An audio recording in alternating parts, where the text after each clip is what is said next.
Hello बच्चों, क्या हाल चाल भाई। काफ़ी सारे बच्चे आ गए। Okay. Parth, Aarav, Satyam, Abhinav, Khushranjan, Omdeep, Aman, Aman, Sudarshan, Neel, Kartik, Harsh, Shiva, Deepanshu, Geet, okay, Nishchay, okay. Good evening बेटा, good evening, good evening. Geet Pandey, okay. Deepanshu, Kumar Shivansh, Harshit, okay. Love from PW, अच्छा, ओके। मेरी तरफ से भी पीडब्ल्यू को दे देना। सोनी, अर्पित, शिवा, अच्छा ठीक है। अमन मौर्य, सूर्य नारायण, अच्छा। Rishi, Geetarth, Pritam, Pratim, Yashir, okay. Aryan, me too बेटा, me to.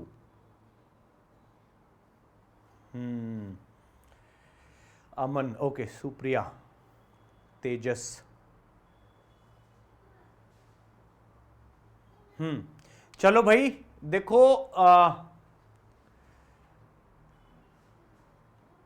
Okay. Shiva, Kartik, sir please 2026 में आईटी पहुंचा दो। 100% बेटा। चलो बच्चों, आपका बहुत बहुत वेलकम मेरे इस ऐप पे, इस क्लास में। ठीक है, तो हम आज काफी सारी बातें करेंगे।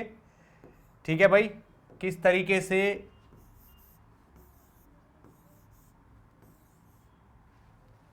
2026 में आपको जेई देना है, ठीक है ना, और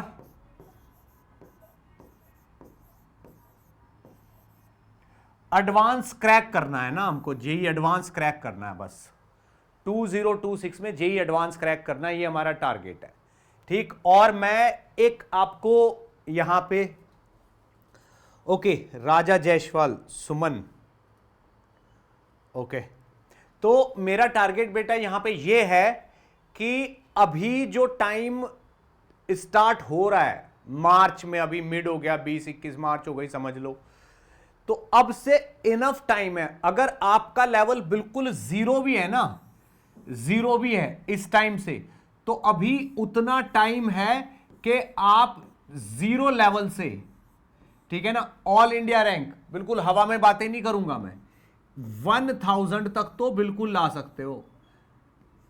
ठीक है ना, जीरो से ऑल इंडिया रैंक 1000 तक कोई भी ला सकता है, चाहे आपकी कितना भी बुरा हाल है, 11th कितनी भी खराब है, तब भी आप इतना काम कर सकते हो। ठीक है ना, तो अगर आप बिल्कुल जीरो लेवल पे भी हो ना, तब भी आपके पास अभी इतना टाइम है कि आप यहां तक पहुंच सकते हो।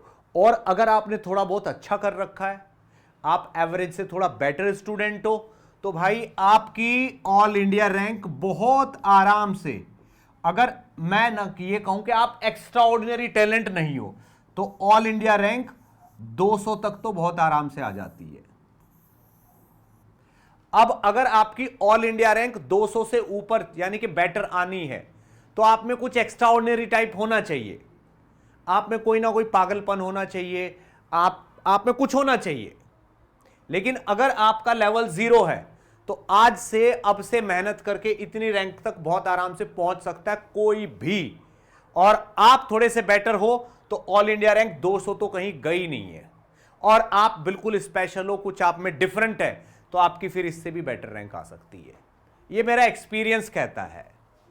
ठीक है ना, इतने सालों से मैं, सर न्यूटन बैच का प्राइस कम रखना, मैंने अन अकेडमी ले लिया है प्लीज सर। ठीक है बेटा, वो मैं बहुत ज्यादा नहीं रखूंगा। ठीक है ना, न्यूटन बैच का प्राइस हम बहुत ज्यादा नहीं रखेंगे, क्योंकि बहुत ज्यादा प्राइस आजकल चल भी नहीं रहा है, ठीक है ना। बट बेटा क्या है कि एडवांस के अगर मैं बैच बनाऊंगा तो मैं उस बैच में ना स्ट्रेंथ ज्यादा नहीं रख सकता, ज्यादा बच्चे मुझसे ना हैंडल नहीं होंगे ऐप पे, ठीक, और मैं एक एक पे ध्यान भी नहीं दे पाऊंगा, ठीक। और अगर आपको एडवांस करवाना है बच्चे को तो उस पर बहुत ध्यान देना पड़ता है, ऐसे ही नहीं कि आओ बैठो पढ़ लो, ये लो होमवर्क कर लेना, हो गए तो खुद खुश हो जाना, नहीं हो गए तो कोई बात नहीं, अगली क्लास फिर कुछ ना कुछ कर लेंगे, ऐसे नहीं चलता। शीट प्रॉपर देनी होती है और सब कुछ प्रॉपर चलता है, तब जाके एडवांस में सिलेक्शन होता है। तो इसलिए बहुत ज़्यादा स्ट्रेंथ नहीं रखूंगा मैं, तो फीस थोड़ी सी जैसी आजकल एवरेज चल रही है बहुत बुरे से लेवल पे, उससे थोड़ी ज़्यादा रखनी पड़ेगी मुझे, ठीक है ना। और एक चीज़ और बता दूं बच्चों, जब आप किसी के यहाँ बहुत शिद्दत से बहुत रेस्पेक्ट से पढ़ते हो, ठीक है ना, तो फीस उनको अच्छी ही देनी चाहिए, कम नहीं, कभी भी नहीं। ये तो पता नहीं क्या ट्रेंड चल गया, मैं समझ नहीं पा रहा हूं, लेकिन जो बैच में हम किसी अगर टीचर के पास पढ़ते हैं और वो पूरी मेहनत से आपके एक एक डाउट को सही से समझा रहा है, आप उससे सीख रहे हो, तो फीस हमेशा अच्छी ही देनी चाहिए, क्योंकि हम कोई गरीब तो है नहीं, ठीक है ना, कि हमारे माँ बाप हमारे लिए ही कमा रहे हैं ना, अर्निंग तो हमारे लिए ही कर रहे हैं, ठीक। तो थोड़ी सी अच्छी फीस दे के तब पढ़ना चाहिए, बहुत कम फीस दे के पढ़ने का कोई मीनिंग नहीं बनता बेटा। पता नहीं किसने ये ट्रेंड चला दिया, क्या कर दिया वो पता नहीं, मैं नहीं जानता, बट फीस थोड़ी सी बेटर दे के पढ़ना चाहिए। मैं भी, मेरे भी बच्चे हैं यार, मैं भी अगर कोई अगर मेरे बच्चे को कुछ अच्छा पढ़ा देता है तो मेरा मन करता है कि बस सब दे दिया जाए, कोई वही नहीं है। खैर ये डिस्कशन यहाँ की बात नहीं है, बट मैं ये कह रहा हूं कि फीस का तो कोई इश्यू ही नहीं है, वो बहुत कम रहेगी। बस मैं ये कह रहा हूं कि आप इस बात पे यकीन कर लो कि ये एनकेसी सर ने बोला है, ये लो मैं लिख रहा हूं, एनकेसी सर ने ये बोला है, ये वो बोल रहे हैं, एनकेसी सर का ये स्टेटमेंट है कि अगर आप जीरो लेवल पे हो तो आज से जेई 2026 में अगर आप जेई दे रहे हो तो आप 1000 तक रैंक आराम से ला सकते हो, चाहे कोई भी लेवल है आपका।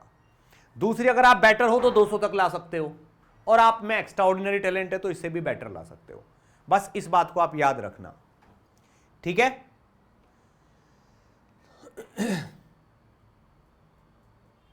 हाँ यार, किसी से कोई वो नहीं भाई, देखो ये जो आप देखो, ये तो मेरे ऐप की क्लास है, यहां तो मैं किसी का भी नाम आराम से ले सकता हूं। पीडब्ल्यू में मेरे बहुत सारे यार दोस्त हैं जो पढ़ा रहे हैं, पीडब्ल्यू के मालिक तक मेरे से बहुत अच्छी यारी दोस्ती है, तो हम किसी के अगेंस्ट नहीं है, ना कोई कंट्रोवर्सी है ना कुछ है यार, वो लोग अपना काम कर रहे हैं, हम अपना काम कर रहे हैं, ठीक है ना।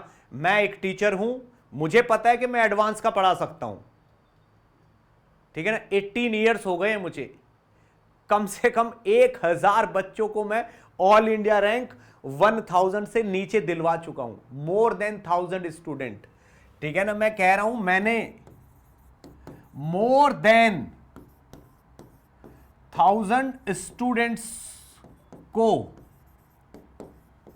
मोर देन 1000 स्टूडेंट को ऑल इंडिया रैंक, ठीक है ना, 1000 के आसपास दिलवा दी है।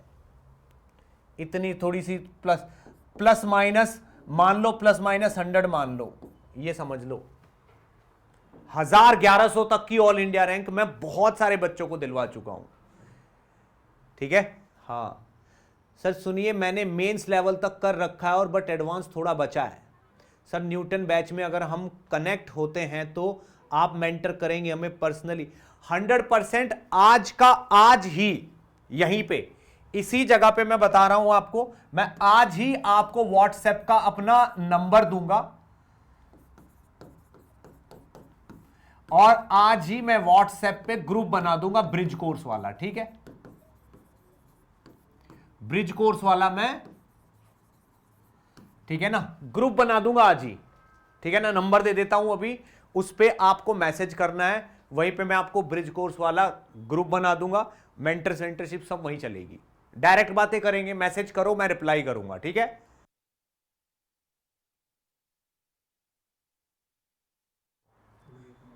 हाँ हाँ बच्चों बस 1 मिनट, पीपीटी ऐड हो रही, कर दो तुम पीपीटी ऐड बच्चों से, तो मैं बातें करता रहूंगा। मत करो स्क्रीन ऑफ मत करो।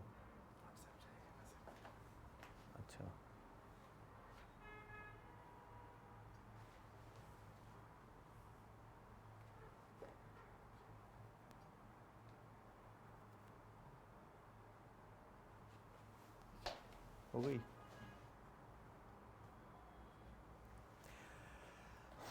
ओके।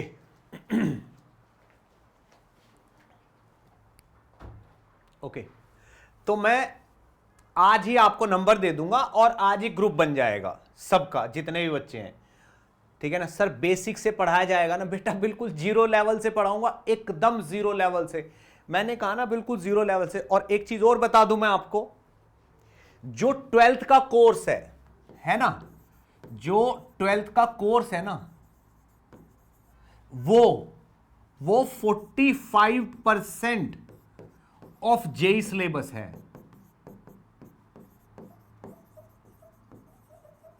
ठीक है ना। और जो 11th है वो 55% है। तो 12th का कोर्स बहुत आराम से और अच्छे से हो जाता है। ठीक, अब एक चीज और मैं बता दूं, थोड़ा सा मैं अभी यहां पे आपको थोड़ा गाइड करूंगा, बातें बताऊंगा जितनी भी है। मैं यहां पे बहुत सारी चीजें लेके आया हूं, देखो आपको दिखाने के लिए खूब सारी चीजें मैं यहां पे ऐड कर रहा हूं, जस्ट टू शो यू कि भाई जो आज मैं पढ़ाने वाला हूं एसएचएम, वो कहां कहां 12th में किस तरीके से यूज होती है। तो ये पढ़ाई चलेगी अभी, है ना, ये मैं पढ़ाने वाला हूं आपको। ठीक, तो अभी मेरे को बस इतना ही दिखाना है कि भाई ये टॉपिक मैं क्यों सेलेक्ट करके आपको पढ़ाना चाहता हूं ब्रिज कोर्स में। ठीक है, तो जो 12th का सिलेबस है वो बस 45% ऑफ जेई सिलेबस है, 55% 11th का है। और ये सुनो आप, इस 45% में से 55% आता है और इस 55% में से 45% आता है। ठीक है ना, ये मार्क्स हैं। यानी कि 12th जो है, 12th 45% होने के बाद भी आपको 55% नंबर दिलाती है, 11th 55% होने के बाद भी आपको 45% मार्क्स दिलाती है, ये भी श्योर है। ठीक है सर, अगर न्यूटन बैच ले लिया तो कुछ नहीं लेना पड़ेगा, ना पीडब्ल्यू ना किसी का बैच, नहीं, बिल्कुल भी नहीं। आपको अगर आपने न्यूटन्स बैच ले लिया है, अगर आपने न्यूटन्स बैच ले लिया है यहां पे, तो आपको no need for any material और एनी सपोर्ट।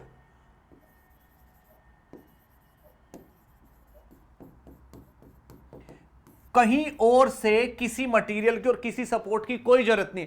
इनफैक्ट आपको किसी टेस्ट सीरीज की भी जरूरत नहीं है। हालांकि मैं इसको मना नहीं करूंगा, क्योंकि टेस्ट हमेशा, मैं ये पर्सनली मानता हूं कि टेस्ट कहीं और ही चेक करने चाहिए। जहां पढ़ रहे हो वहां के टेस्ट भी दो और किसी और जगह के भी दो, तभी आपको पता चलता है कि हम बढ़िया कर रहे हैं नहीं कर रहे हैं। तो इनफैक्ट टेस्ट सीरीज की भी आपको कोई जरूरत नहीं है, फिर भी ले लेना, मैं मना नहीं कर रहा हूं, राइट। हां सर, फिजिक्स में आपसे कर ले और वीजी सर से मैथमेटिक्स कर ले, उनके 2 ईयर पुराने लेक्चर्स हैं। ठीक, नहीं वो बात ठीक है, लेकिन मैं ये कहता हूं बेटा, गाइडेंस ना लाइव ही होता है, कभी भी रिकॉर्डेड नहीं पढ़ना चाहिए। अगर आप उसी क्लास में हैं तो आपको लग रहा होगा सर आप तो इसलिए बोल रहे हो ताकि कोर्स सेल कर, ना, बिल्कुल भी नहीं। पढ़ना चाहिए तो लाइव। रिकॉर्डेड में क्या होता है, रिकॉर्डेड में प्लान हमें बनानी पड़ती है, हम अपनी प्लान बना के काम करते हैं, और हमारी प्लान ही हमेशा 99% हमें लैग करा देती है, गड़बड़ करा देती है, क्योंकि हम अपनी प्लान को अपने हिसाब से फ्लेक्सिबल कर सकते हैं।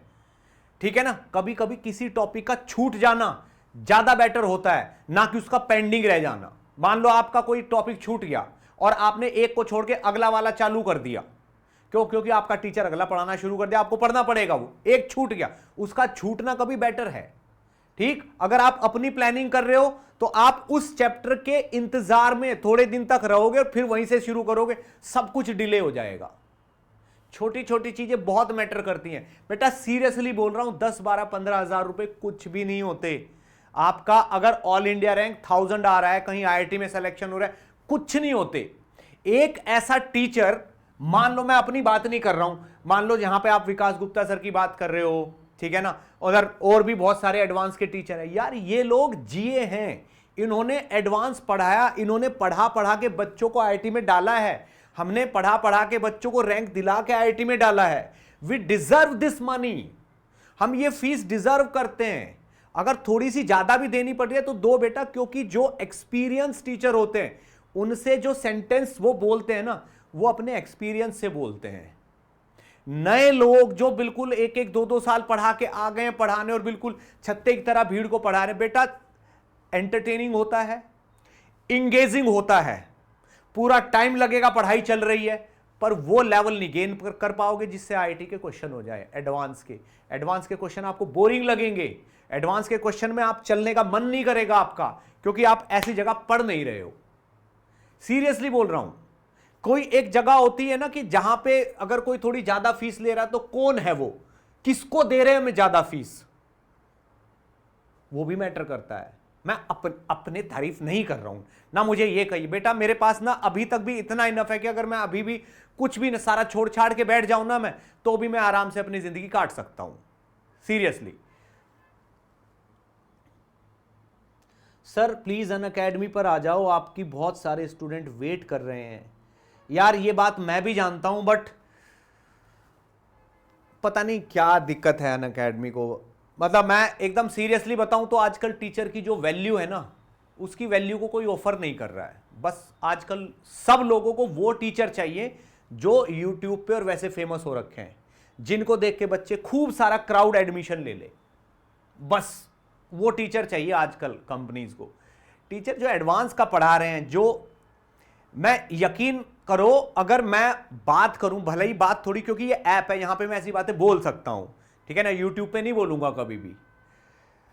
मुझे अपने यूट्यूब के या कैसे सेशन को मेंटेन करने के लिए कभी कभी ऐसे सवाल, ऐसी ऐसी चीजें करानी पड़ती हैं, ठीक है ना, जो मैं बिल्कुल बेसिक लेवल पे भी नहीं कराया करता था। मैं उन टीचर्स में से हूं, मैं उस टाइप के लोगों में से हूं जो उन सवालों को सॉल्व करते हैं जो बहुत सारे लोगों से नहीं होते। कि देखो भाई एडवांस का सवाल है, नहीं होता, ये एनकेसी सर के पास लेके जाओ, वो सॉल्व करेंगे। मैं उस टाइप के लोगों में से हूं। हम लोग पिछले 10, 12, 15 साल से उस लेवल पे क्वेश्चन सॉल्व करते हैं, उस तरीके से समझाते हैं, वो कॉन्सेप्ट बिल्डअप करते हैं जिनसे एडवांस में सिलेक्शन होता है। उस लेवल का पढ़ाते हैं हम। थोड़े बेसिक लेवल का छोटे छोटे क्वेश्चन, फॉर्मूला बेस्ड सवाल, ठीक है ना, वो तो हमसे पढ़ने वाले बच्चे वैसे ही कर लेते हैं। लिटरली बोल रहा हूं मैं। सीरियसली आपको लग रहा होगा सर देखो ये एरोगेंसी है। नहीं बेटा ये एरोगेंसी नहीं है। सिलेक्शन भी तो उन्हीं लोगों का होता है ना जो इस लेवल पे मेहनत करते हैं, और टीचर भी वही सिलेक्शन करवा सकते हैं जो उस लेवल के सवाल किसी ना किसी को कराएंगे, तभी तो हो पाएगा। अगर मैं बहुत प्लीजिंग पढ़ाऊं, बहुत खुश करने वाला पढ़ाऊं, छोटे छोटे सवाल करा के आपको पूरा टाइम आपका लगवा दूं, तो मैं लोग मुझे जान भी जाएंगे, बट मेरे पढ़ाए हुए बच्चे कभी एडवांस में सेलेक्ट नहीं हो पाएंगे। ठीक, हाँ सर आप एचसीवी से क्वेश्चन भी करवाएंगे, 100% उसी पे आ रहा हूं मैं, ठीक है ना। हाँ रिकॉर्डिंग सब कुछ ऐप है, ऐप पे रिकॉर्डिंग अपने आप आ जाती है, ऑटोमेटिकली आ जाती है। अगर आप रजिस्टर्ड हो ना किसी कोर्स में, आप उसमें अपने आप मिल जाएगा आपको। सर प्लीज हिंदी मीडियम के लिए भी थोड़ा चिंता ही ना करो। चलो देखो भाई, अब ये बातें मैंने आपको बता दी सारी, ठीक है ना। आपको नहीं देखना, लाइव क्लास ही करनी है, टीचर को 100% फॉलो करना है। और मैं अपने न्यूटन्स बैच की बात बता दूं, साफ साफ बोल रहा हूं मैं ये बातें मार्केटिंग के लिए नहीं बता रहा हूं। अगर आपको एडवांस में सेलेक्ट होना तो ये करना पड़ेगा, चाहे आप मेरे से पढ़ लो या किसी भी टीचर से पढ़ लो, चाहे आप पीडब्ल्यू के टीचर से पढ़ लो, चाहे आप अनअकैडमी के टीचर से पढ़ लो, चाहे आप एलएन के टीचर से पढ़ लो, चाहे आप आकाश के टीचर से पढ़ लो, चाहे आप नारायणा के टीचर से पढ़ लो, चाहे आप अपने मोहल्ले के टीचर से पढ़ लो, कहीं से भी पढ़ लो, कहीं से भी। मैं तो बोल रहा हूं चाहे आप मुझसे पढ़ लो, ठीक, किसी से भी पढ़ लो। आपका जो न्यूटन्स बैच है, ठीक है ना, ये सारे काम उसमें भी होंगे। आपका 12th का सिलेबस कैसे भी करके, मैं बता रहा हूं आपको, 12th का सिलेबस 31 अगस्त या फिर ज्यादा से ज्यादा 10 सितंबर, इससे पहले पहले एंड हो जाना चाहिए। बस ये मेक श्योर कर लो भाई। ये तो मैं अपने फायदे के लिए नहीं बोल रहा हूं ना। 12th का सिलेबस 31 अगस्त या 10 सितंबर से पहले खत्म हो जाना चाहिए आपका, राइट। अगर आपको एडवांस में सिलेक्शन चाहिए तो इससे पहले खत्म हो जाना चाहिए। अब आपको लगेगा सर 5 महीने ही तो हैं, अप्रैल मई जून जुलाई अगस्त 5 महीने हैं। तो मैं कह रहा हूं आपको 12th का सिलेबस 100% डिटेल के साथ, ठीक है ना, विद 100% डिटेल के साथ 5.5 महीने में हो जाता है।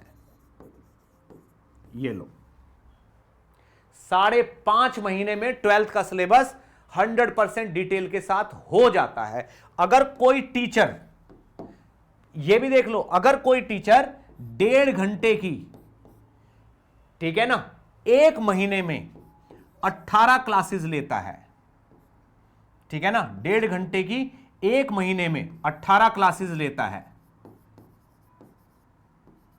ठीक है, तो ये 5.5 महीने में पूरा हो जाता है। मैं मैक्सिमम मानता हूं 12th का जो सिलेबस है, ठीक है ना, 90 क्लासेस में ऑफ 90 मिनट्स कंप्लीट हो जाता है, खत्म बात। और ये कब का बता रहा हूं, क्या ये मैंने इजाद किया? ना ना भाई ना, ये मैंने नहीं किया। ये सन 1995 से कोटा में, ठीक है ना, बंसल क्लासेस, एलएन क्लासेस, ठीक है, रेजोनेंस और ये सारे जितने भी वो है ना कोचिंग इंस्टीट्यूट, ये इसको फॉलो कर रहे हैं आज तक।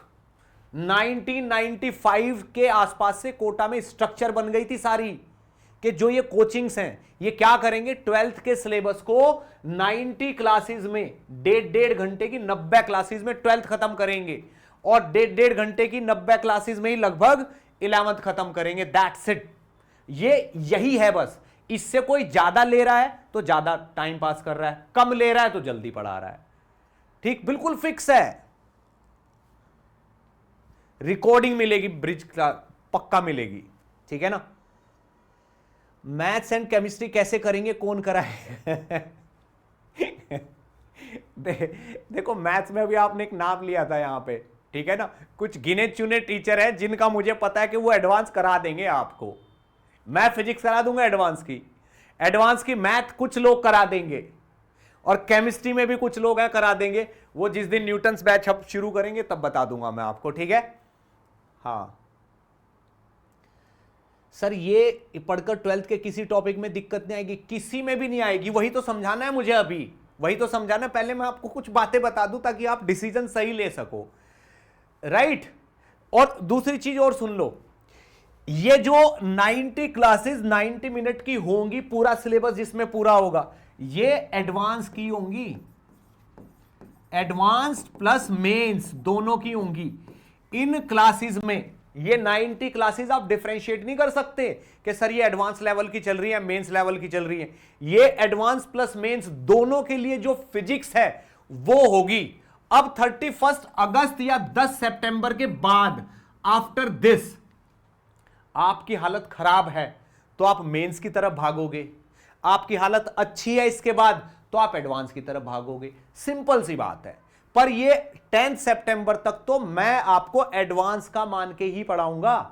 इसके बाद आपकी किस्मत, आप कहां जाते हो, आप कितना पढ़ते हो, कितना कम पढ़ते हो। और दूसरी चीज, अगर आप प्रैक्टिस नहीं करते, क्लास के बाद होमवर्क नहीं करते, तो क्लास भी मत करो, कोई फायदा नहीं है, ठीक है। कोई फायदा नहीं है क्लास करने का, बिल्कुल साफ बोल रहा हूं। अगर क्लास के बाद उसका होमवर्क नहीं कर रहे हो, क्लास का कोई फायदा नहीं बेटा।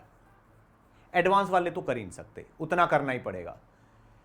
मतलब न्यूटन्स बैच में सिर्फ फिजिक्स पढ़ाएंगे? यस बेटा, मैं केवल फिजिक्स की ही गारंटी ले रहा हूं और फिजिक्स की ही बात करूंगा, क्योंकि मैं फिजिक्स ही संभाल सकता हूं, ठीक। अगर मैं केमिस्ट्री और मैथ का बहुत बेहतरीन टीचर कोई अलाइन कर पाया तो मैं आपको पक्का कराऊंगा, ठीक है। और मेरी क्लास इस टाइम पे होगी कि सारे इंस्टीट्यूटों क्लास उसी टाइम होगी, कोई हिंड्रेंस नहीं होगा। और मेरी क्लास के बाद पूरे इंडिया में किसी टीचर की कोई दूसरी क्लास करने की जरूरत नहीं है, ये मेरा क्लेम है।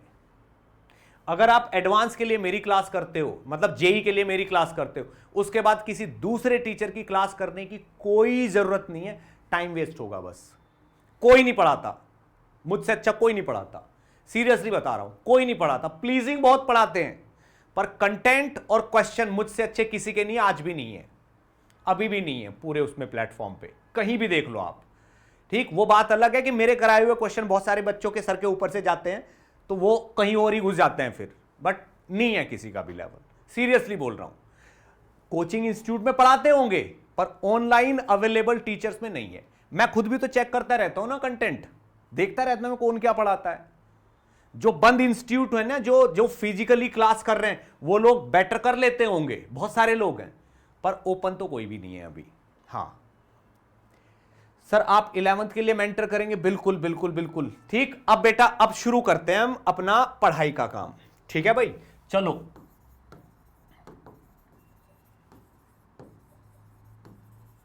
तो ब्रिज कोर्स में आज का टारगेट है हमारा एसएचएम। भाई ये टॉपिक क्यों लिया गया है? ये 5 में से पहला टॉपिक है, 1 आउट ऑफ 5।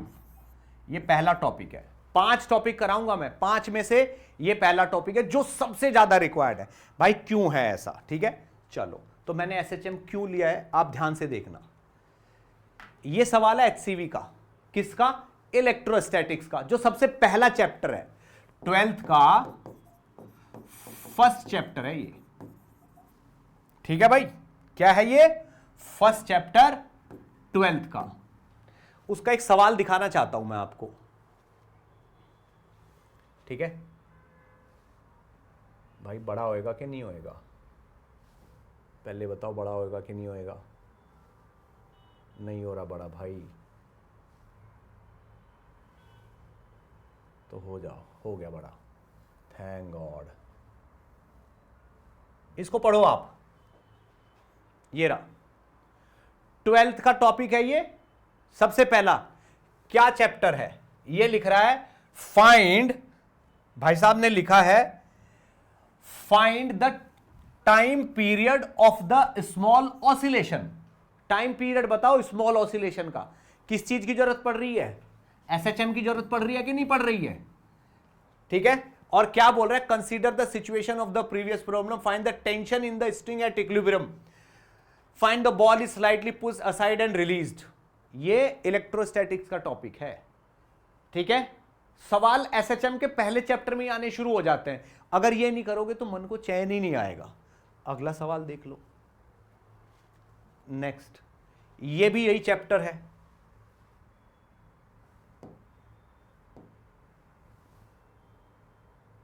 ये देखो, यहां दिखा रहा हूं, अभी थोड़ा ज्यादा ही बड़ा हो गया।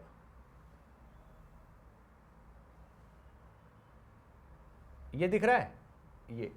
ये आपकी 12th की एचसीवी है, जिसको करना ही होता है। ये इसका क्वेश्चन नंबर 34 है एक्सरसाइज का ही, जो कि जेई एडवांस में भी आया हुआ है। ठीक है ना, ये क्वेश्चन नंबर 32, क्वेश्चन नंबर 32 है, पेज नंबर 122 पे। क्वेश्चन नंबर 32, क्वेश्चन नंबर 32 है ये, पेज नंबर किस पे? क्वेश्चन नंबर 32 है, पेज नंबर 122 पे। आप देखो क्या क्या जानना चाहता है ये इसमें। ये बोल रहा है 2 particle A and B each carrying a charge Q. Charge Q, भाई ये तो 12th का टॉपिक है ना, 12th का चैप्टर है सबसे पहला। सबसे पहले चैप्टर के सवाल ऐसे हैं। और देखो तो क्या बोल रहा है कि under what condition will the particle C execute simple harmonic motion. ठीक है ना, after such a small displacement. ठीक, ये बोल रहा है। बात समझ में आती है? अब आप खुद देखो, find the time period of such oscillation if the condition are satisfied. 12th का पहले ही चैप्टर का है। और देख लो, खूब सारे दिखाऊंगा सवाल जिसमें एसएचएम ही एसएचएम है। ये वाला है, ये दिख रहा है, इसको दिखाता हूं अभी आपको।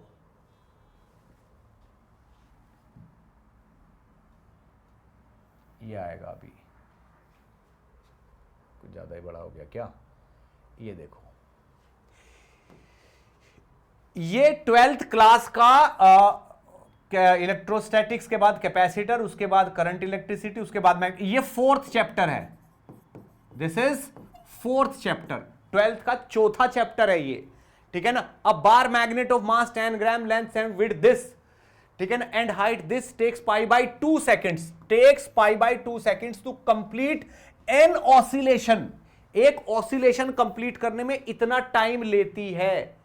ऑसिलेशन मतलब सिंपल हार्मोनिक मोशन, ठीक है ना। अब पूछ रहा है कि क्वेश्चन देखो, what would be the time period, ये टाइम पीरियड पूछा गया है।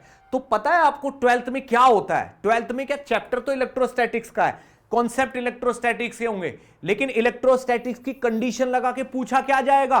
एसएचएम का टाइम पीरियड बताओ, एसएचएम के ऑसिलेशन होंगे नहीं होंगे ये बताओ, एंगुलर फ्रीक्वेंसी बताओ, एम्पलीट्यूड बताओ, chapter electrostatics, chapter magnetism, chapter ray optics, chapter electromagnetic induction. Question में टाइम पीरियड पूछेंगे, क्वेश्चन में एसएचएम का एम्पलीट्यूड पूछेंगे। ठीक, क्या बात समझ में आ रही है? इसलिए एसएचएम से आप पीछा नहीं छुड़ा सकते, हर चैप्टर में एसएचएम है। अगला देख लो, ठीक, ये वाला देखो,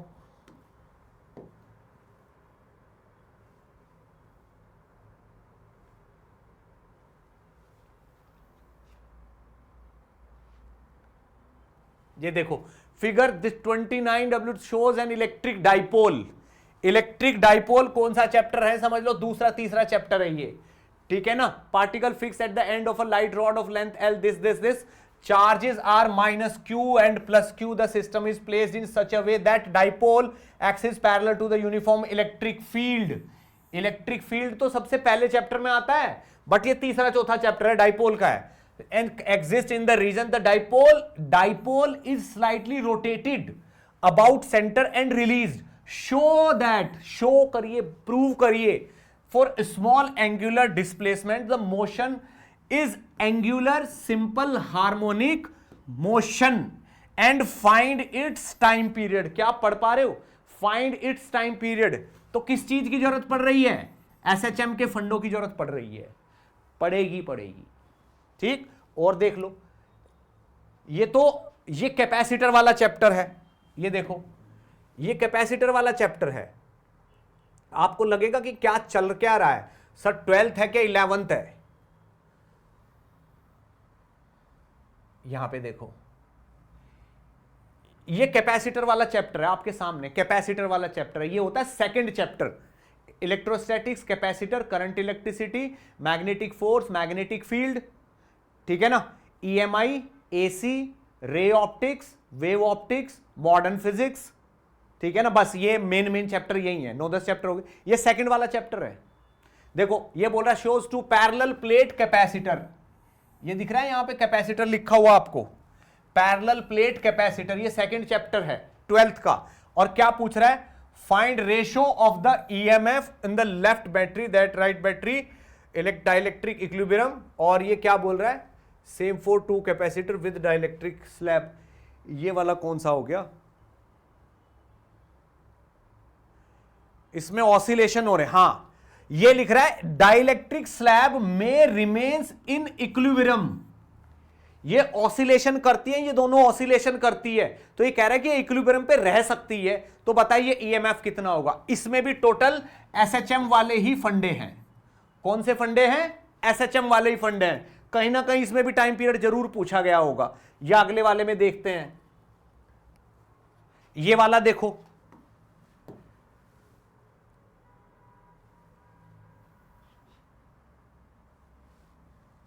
ये 12th क्लास का 6th चैप्टर है,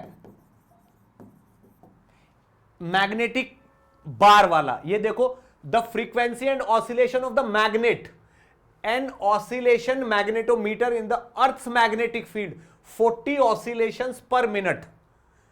ठीक, 40 ऑसिलेशंस पर मिनट। किसका जिक्र हो रहा है? एसएचएम का जिक्र हो रहा है भाई। यहां पे किसका हो रहा है? एसएचएम का। फंडा क्लियर होगा तब जाके ये वाली चीज पढ़ पाओगे। देखो ये चीज ऐसे ऐसे एसएचएम करेगी। ठीक, तो मैं ये क्या समझा रहा हूं आपको, क्या समझाना चाहता हूं कि भाई कुछ 11th के टॉपिक ऐसे हैं जिनकी जरूरत 12th में पड़ेगी, उनके बगैर आप कुछ नहीं कर पाओगे। एक और देखो, ये देखो, ये तो आपको देखते ही समझ आ जाएगा, अपने आप ही क्लैरिटी आ जाएगी कि हाँ भाई ये तो वही चल रहा है, हमारी तो जिंदगी खराब हो गई। 11th तो कर लेते तो बढ़िया ही रहता। ये देखो ये क्या लिख रहा है, block of mass m having charge q, mass m charge q। 11th की बातें 12th का चैप्टर, चार्ज q तो 12th में ही आता है, 11th में तो चार्ज वाला कुछ होता नहीं है। Place on a smooth horizontal table connected to a wall spring, ठीक है ना, a horizontal electric field E parallel to the spring is switched on, find amplitude and the resulting SHM of the block JEE का PYQ है, ये JEE का PYQ है, 12th का ही है, एम्पलीट्यूड एंड रिजल्टिंग एसएचएम। ठीक, आपको मतलब इतने ये देख लो, ये देख लो, ठीक है, क्योंकि बेटा यकीन दिलाना बहुत जरूरी है, ठीक है ना। ये चार्ज Q है, ये इलेक्ट्रिक फील्ड E है, horizontal electric field this, find the time period of the resulting oscillatory motion. और ये भी पूछ रहा है is it a simple harmonic motion, क्या ये SHM है, और 12th का टॉपिक है ये। और ये तो वो है जो मुझे ऐसे ही दिख गए यूं। अभी जब क्वेश्चन करने शुरू करोगे ना, हर चैप्टर में SHM आएगी, हर चैप्टर में। ठीक, अब मैं और नहीं दिखा रहा, बहुत हो गए, ठीक है ना, बहुत हो गए। अब मैं आपको SHM पढ़ा रहा हूं, ये लो, अब मैं आपको ये बहुत सारे लाया हूं मैं दिखाने के लिए कि देखो भाई ये आता है 12th में, ये आता है 12th में, बट अब मैं SHM पढ़ाऊंगा यहां पे, ठीक है, पूरा SHM पढ़ाओगे, पूरे SHM की जरूरत ही नहीं है। यही तो बात है, मुझसे पढ़ने में बाकी टीचर से पढ़ने में यही डिफरेंस है। मैं आपको एग्जैक्टली उतना ही पढ़ाऊंगा जितनी जरूरत है, और पढ़ते पढ़ते आपको यह भी फील होगा कि यार ये तो मुझे आता है, बट मैं जब पढ़ाऊंगा और कॉन्सेप्ट बता दूंगा वो आपके दिमाग में बैठ जाएगा, ठीक है ना। जब भी हम कहीं सही जगह पढ़ते हैं ना, तो हमें चीजें ऐसी लगती है यार ये तो आसान है, ये तो बहुत सिंपल सी चीज है। अगर ऐसा लग रहा है समझ लो सही चल रही है पढ़ाई। जब भी पढ़ाई भारी लगती है, अरे यार ये तो बहुत भारी है, समझ लो गलत तरीके से पढ़ाया जा रहा है। ठीक, चलो भाई शुरू करते हैं। सर हिंदी मीडियम प्लीज, कल से हिंदी में भी। हर्ष गोस्वामी, बेटा जितनी इंग्लिश में बोल रहा हूं ना, ये हिंदी है, ये तो हिंदी है। इससे ज्यादा हिंदी बोलने के लिए मुझे ना बेटा एफर्ट लगानी पड़ेगी। और कसम से आपको पता नहीं है, मैं यूपी बोर्ड से हूं, मैं खुद हिंदी बोर्ड से हूं, और मुझे पता है कितनी इंग्लिश और कितनी हिंदी की जरूरत होती है। चिंता मत करो, इसी क्लास में यहीं बैठ के सब समझ आएगा, टेंशन ही नहीं लेनी। Sir duration of the class, भाई जो SHM का कॉन्सेप्ट है, पहली तो बात आप ये सुनो,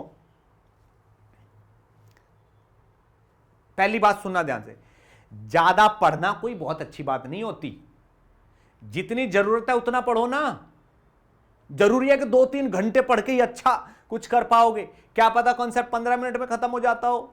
ठीक, वही तो मैं कह रहा हूं, ये जो SHM में पढ़ाऊंगा ना, जो ये 12th में चल रही है, 30 to 40 मिनट्स की है, बस 30 to 40 मिनट्स की है मैक्सिमम। 30-40 मिनट्स SHM देख लोगे, 12th के किसी टॉपिक में SHM को लेके दिक्कत नहीं आएगी।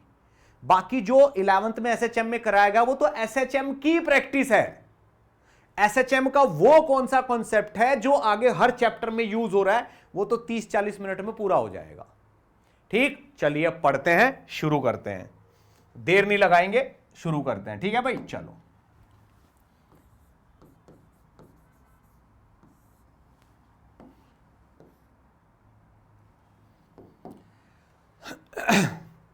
लोड नहीं लेनी, बैठ के देखना है बस, कोई नोट्स वोट्स बनाने की बहुत ज्यादा जरूरत है नहीं, क्योंकि 11th का टॉपिक है, अब 12th के बोर्ड में भी नहीं आएगा, ठीक है ना। तो बहुत सुंदर नोट बनाने की कुछ भी ऐसी आवश्यकता नहीं है।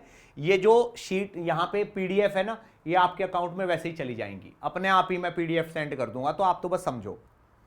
Sir can we do SHM if we don't know circular और रोटेशन? कोई जरूरत नहीं है सर्कुलर रोटेशन की, बिल्कुल भी। सर मैथ्स का बता दो बस, बाकी केमिस्ट्री BA PMS सर से करूंगा। ओके, चलो मैथ का भी मैं डिस्कस करूंगा बेटा, है ना, डिस्कस करूंगा मैं मैथ का भी, चिंता ना करो। हाँ ठीक है ना। इस SHM के लिए कुछ जानने की जरूरत नहीं है। देखो भाई क्या होता है SHM? SHM होती है सिंपल हार्मोनिक मोशन, ठीक है, यानी कि सिंपल है ये, और ये हार्मोनिक है, यानी कि ये रिदम में है, यानी कि रेगुलर टाइम इंटरवल के बाद होती है ये। और ये एक मोशन है, यानी कि मूवमेंट होना भी जरूरी है, ठीक है ना।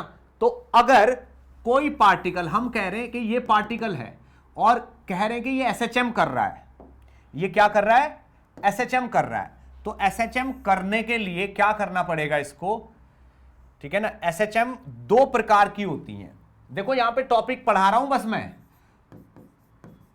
एसएचएम दो प्रकार की होती हैं, क्या, एक तो लीनियर एसएचएम और एक एंगुलर एसएचएम। लीनियर एसएचएम वो जैसा अभी एग्जांपल दिखाया था कि एक इस तरीके का ये था और यहां पे ब्लॉक रखा हुआ था, यहां इलेक्ट्रिक फील्ड था, यहां क्यू चार्ज था और यहां पे ये स्प्रिंग था। तो ये इलेक्ट्रिक फील्ड इसको इधर भगाएगा, स्प्रिंग इधर भगाएगा, यहां पे ये एसएचएम करेगा, तो ये एक लाइन में हो रही है लीनियर एसएचएम, ठीक है ना। एंगुलर एसएचएम कैसी होती है, जैसे ये एक दीवार है, इस पे प्लस का चार्ज है, यहां पे धागा बांध के एक प्लस के चार्ज को यहां कर दिया, तो वो यहीं का यहीं इक्विलिब्रियम में रहेगा। अब इसको थोड़ा सा हिला दो तो ये यहीं का यहीं एसएचएम करता रहेगा। देखो ये एंगुलर पाथ पे हो रही है, गोल गोल पे, इसलिए ये एंगुलर एसएचएम हुई। दो टाइप की एसएचएम होती है, ठीक है ना। और एसएचएम के लिए एक फोर्स, ठीक है ना, या फिर टॉर्क होना जरूरी है। फोर्स होना मस्ट है या टॉर्क होना भी मस्ट है। अगर लीनियर एसएचएम है तो फोर्स होना मस्ट है, और अगर एंगुलर एसएचएम है तो टॉर्क होना मस्ट है, ठीक। अब पहले मैं लीनियर समझाऊंगा, फिर आपको एंगुलर समझा दूंगा, और इतना ही 12th में यूज होगा और यही आपको चाहिए भी, ठीक है ना। ध्यान से सुनना, बहुत ध्यान से सुनना। एसएचएम होने के लिए कौन सी, लीनियर। लीनियर एसएचएम अगर कोई पार्टिकल कर रहा है तो उस पे एक फोर्स होना मस्ट है। तो वो फोर्स किस फॉर्म में होना चाहिए, वो फोर्स होना चाहिए माइनस का सी और एक्स की फॉर्म में। जहां भी आपको फोर्स इस फॉर्म में मिल जाएगा वही लीनियर एसएचएम होगी। मतलब क्या हुआ, मतलब यह कि अगर एक लाइन है और ये एक पॉइंट है O, ठीक, और ये कोई एक पार्टिकल है, इस पार्टिकल पे फोर्स ऐसा होना चाहिए कि इस O से अगर आप इस तरफ x लेते हो तो फोर्स इस तरफ होना चाहिए, राइट। ये माइनस का साइन यही बताता है, यानी कि अगर ये कोई पॉइंट है और ये पार्टिकल एसएचएम कर रहा है तो इस पे जो फोर्स है जिस तरफ x है उसका उल्टा होना चाहिए। अगर पार्टिकल यहां के बजाय यहां है तो देखो पार्टिकल का x इस तरफ है तो पार्टिकल पे फोर्स उस तरफ होना चाहिए, यानी कि F और x ऐसे होने चाहिए, फोर्स इधर x इधर।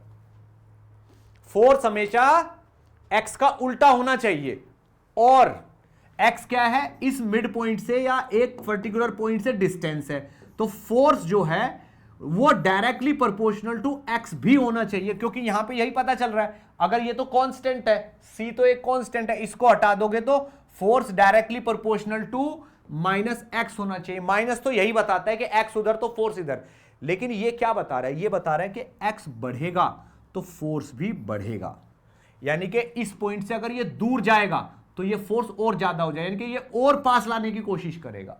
यानी कि पार्टिकल अगर दूर जाएगा तो ये और पास लाने की कोशिश करेगा, और दूर जाएगा और ज्यादा पास लाने की कोशिश, यानी कि फोर्स स्ट्रॉन्ग होता जाएगा वापस लाने वाला। अब आप मुझे ये बताओ, कोई चीज अगर उधर जा रही है और फोर्स उल्टा कर रहा है तो ये फोर्स तो इसको वापस लाने की कोशिश कर रहा है ना। अगर ये बॉडी इधर जा रही है तो फोर्स उधर लग रहा है, फिर फोर्स इसको वापस लाने की कोशिश कर रहा है, कहां पे, O पे। तो इस फोर्स को बोलते हैं रीस्टोरिंग फोर्स। क्या बोलते हैं, रीस्टोरिंग फोर्स, ये बोलते हैं इसको, राइट। तो फोर्स होना चाहिए इस फॉर्म में। अब क्या करना है आपको, आपको उस एसएचएम का, अगर आपने ये प्रूव कर दिया तो समझ लो एसएचएम प्रूव हो गई।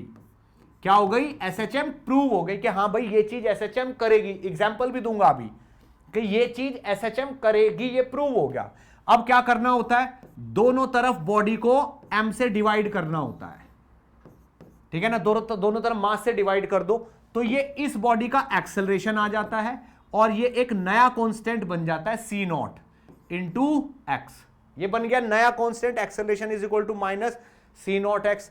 अब आपको क्या करना पड़ता है कि ए को लिख दो D square x by D T square और माइनस का सी नॉट इंटू एक्स। ये आपकी सेकंड डिग्री डिफरेंशियल इक्वेशन बन जाती है, ठीक है ना। अगर ये आती है तो ठीक है, वरना कोई बात नहीं। ठीक, आपको सारा काम इससे पहली इक्वेशन से ही हो जाता है। जब ये acceleration is equal to minus का सी नोट एक्स आ जाता है, ये वाली चीज आ जाती है, इस चीज को कंपेयर कर देते हैं हम acceleration is equal to minus के ओमेगा स्क्वायर एक्स से। क्या कर देते हैं? कंपेयर कर देते हैं। तो आप देखो, अगर a is equal to minus का सी नोट एक्स है और उसको a is equal to minus के ओमेगा स्क्वायर एक्स से कंपेयर कर देते हैं, तो ओमेगा स्क्वायर की वैल्यू क्या आ जाती है? C note. ठीक, तो यहां से आपको क्या पता चल जाता है? आपको ओमेगा की वैल्यू मिल जाती है। यहां से किसकी? ओमेगा की वैल्यू। ओमेगा की वैल्यू मिलती है under root of c naught. और भाई टाइम पीरियड का फॉर्मूला होता है 2 पाई बाई ओमेगा, तो टाइम पीरियड बन जाता है आपका 2 pi by under root of c naught. That's it. ये एसएचएम की पूरी कहानी है। ये पूरी एसएचएम की कहानी है। यही बस इतना ही कॉन्सेप्ट आपको 12th में चाहिए, ठीक है। हालांकि मैं अभी और भी एक्सप्लेन करूंगा। अब अगर यही condition same to same condition angular SHM में हो, यानी कि हम अगर एंगुलर एसएचएम पढ़ रहे हैं तो होता क्या है?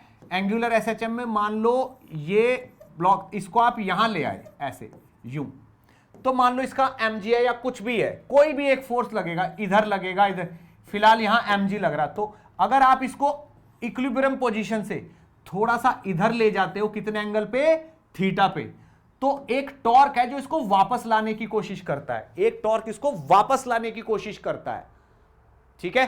तो वो जो टॉर्क इसको वापस लाने की कोशिश कर रहा है, that torque should be equal to minus का c theta.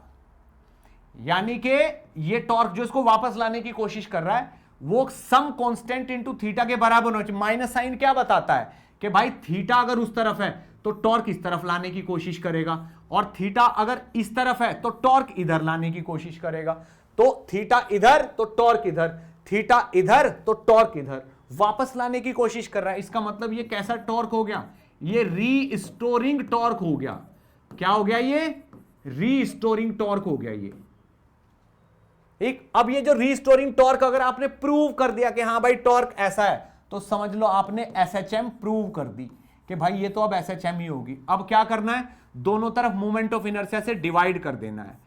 To upon I is equal to minus का c upon I into theta. तो ये जो टॉर्क अपॉन आई है भाई, torque is equal to I alpha होता है ना, ठीक है। तो ये torque upon I is equal to alpha हो गया, तो अल्फा इज इक्वल टू हो गया आपका माइनस का, इसे नया कांस्टेंट मान लो सी नॉट इंटू थीटा। अब जब आपका इस फॉर्म में आ जाता है, ये इक्वेशन कन्वर्ट होकर इस फॉर्म में आ जाती है, आप इसको कंपेयर करने लगते हो alpha is equal to minus के ओमेगा स्क्वायर थीटा से कंपेयर कर दो। ठीक, तो यहां से आपके पास ओमेगा स्क्वायर की वैल्यू आ जाती है सी नोट, और ओमेगा की वैल्यू आ जाती है under root of c naught, और टाइम पीरियड लिख देते हो आप 2 पाई बाई ओमेगा, यानी कि time period is equal to 2 pi by c naught. ये आपका टाइम पीरियड हो जाता है। इसी के साथ उस कॉन्सेप्ट का एंड हो जाता है जो 12th में यूज होता है। अब मैं इस पे आपको एग्जांपल दूंगा, ठीक है ना। मैं आपको एक ऐसी सिचुएशन बताऊंगा जिसमें यह भी प्रूव करेंगे कि देखो एसएचएम होगी। क्या होगी? एसएचएम होगी, और उसका टाइम पीरियड भी निकालेंगे हम, ठीक है ना। सुनते जाना बहुत ध्यान से, ठीक है ना, बहुत ध्यान से सुनते जाना। सर हिंदी मीडियम प्लीज, कल से हिंदी में भी प्लीज सर, बच्चों की हेल्प। कोई बात नहीं बेटा, चिंता मत करो। आप एक चीज दिमाग से निकाल दो कि हिंदी की वजह से आपका कुछ छूटेगा, 100% समझ आएगा। आप चिंता ना करो आप। सर रूट सी नोट ना एंड में, yes yes yes, under root C naught, ये 2 pi by root C naught, ये बात सही है। रूट सी नोट आएगा नीचे, बिल्कुल सही बात है। बाद में आदित्य आनंद, ओके गुड बेटा। साहिल रूट सी, बस बस बस, बढ़िया बढ़िया बढ़िया, इतने ही ध्यान से पढ़ते जाओ।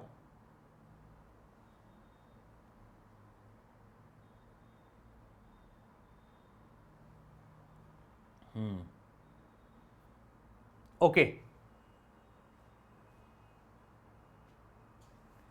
सर, आप ब्लॉक इन वाटर का एग्जाम्पल लेंगे? यस, बिल्कुल सही बोला आपने। मैं एक ऐसा एग्जाम्पल लूंगा जिसमें मैं ये प्रूव कर सकूं कि देखो भाई ये एसएचएम होगी, और भी ले सकता हूं मैं, और भी बहुत सारे एग्जाम्पल। मुझे उतना ही लेवल रखना है कि सबको समझ में आ जाए, ठीक है, मुझे लेवल ही उतना रखना है बस। तो भाई मान लो, सुनना ध्यान से, मान लो मेरे पास एक वेसल है ऐसा,